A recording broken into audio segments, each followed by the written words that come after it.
Bloodwolf Arts Studio. Unleash the artist within.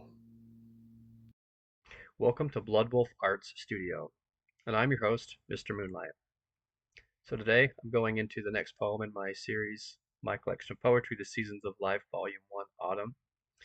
It's a poem titled Buried Treasure, and this one was written on June 3rd of 2011. So at this point, it's not too much long after the last one was done and read, and I remember when I wrote this one, I remember so much about what was going on. And I remembered having a conversation with one of my cousins at the time. Um, you know, I don't remember exactly what it was. The exact words. I remember the feeling so well, but I remember feeling like I wanted to say more, but I was too afraid to say how I felt because something I started to really connect to and accept and acknowledge about the way I was showing up and just my everyday ordinary experience was that I felt really deeply. And there was this longing I had to feel a lot more connected with people, um, wanting to have more friends, like regular friends that I felt like saw me for me. Because it seemed like at the time I had my best friend, um, and everything, but in a lot of ways, I still felt isolated a lot. Like I didn't feel like I connected with a lot of people, and I was afraid to show myself and be honest about my feelings. And one of the biggest things I realized was that when people would say something, it was like I could see through the social pleasantries, and I'm sure I know that's not an uncommon thing, but I started to really recognize just how sensitive I actually was, and that it actually scared me a lot. It scared me a lot, and I felt like I was a lot even more isolated because someone would say something, and it's like I would get the feeling that they wasn't telling me the truth because they felt like they couldn't. And it was one of the times where I started to really acknowledge that people say things that they don't mean.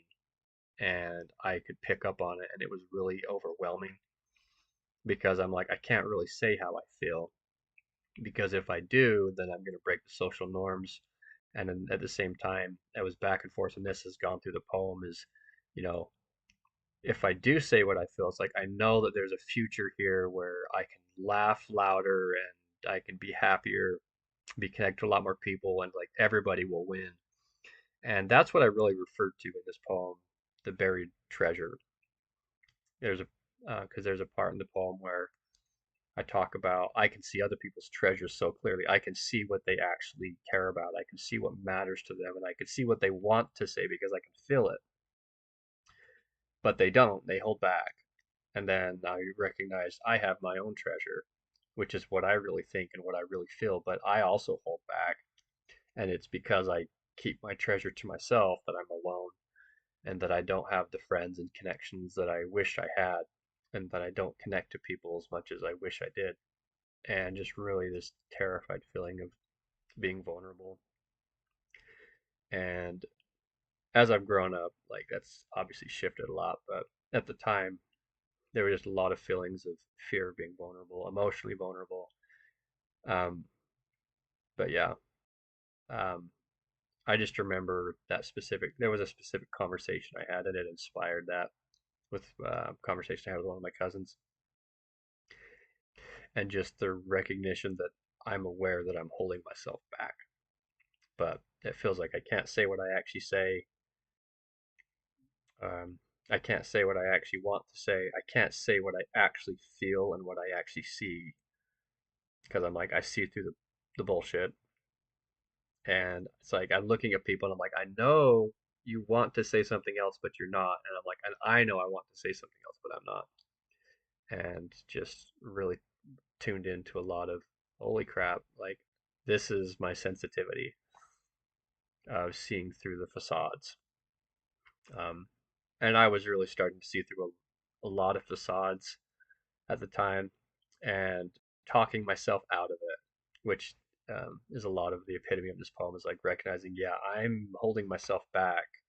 I'm pretending that it's not as bad as it is.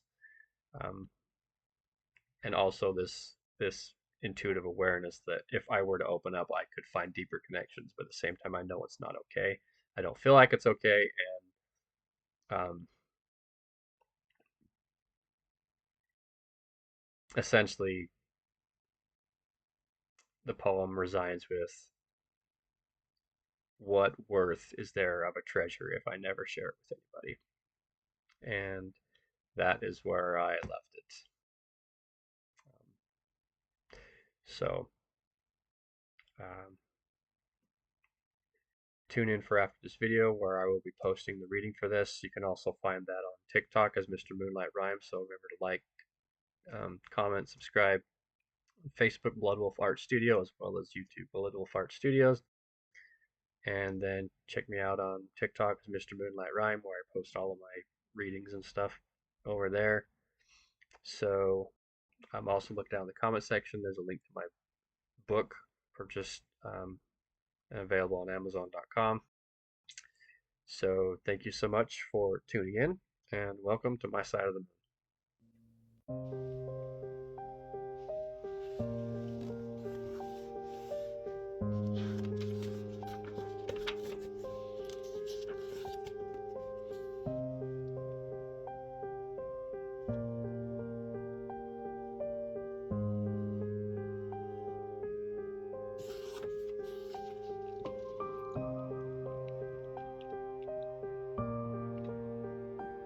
Buried Treasure by Aaron Brown.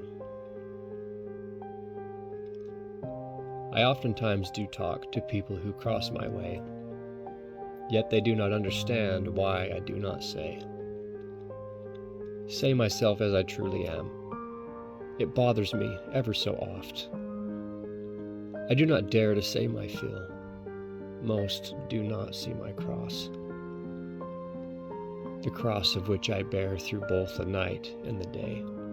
When people have buried a fear, they have no need to say. Even when they've buried their cherished treasure so deep, I oftentimes do have a map, and with that, I lose my sleep.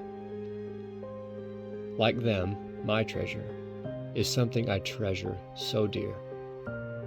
Only a very and few select know where I have buried my fear.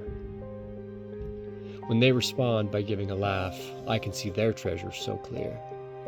Sometimes I also just laugh to cover my treasure so dear. I rarely think that they do know I have copied their maps, leading where their treasure does lie, a future filled with full laughs. They speak their speak, I say my say, then we both do go on. If I just but gave them my map, they would sing me their song. My treasure would be gone, but with it alone do I do. A treasure is surely something to share by turning a one into two.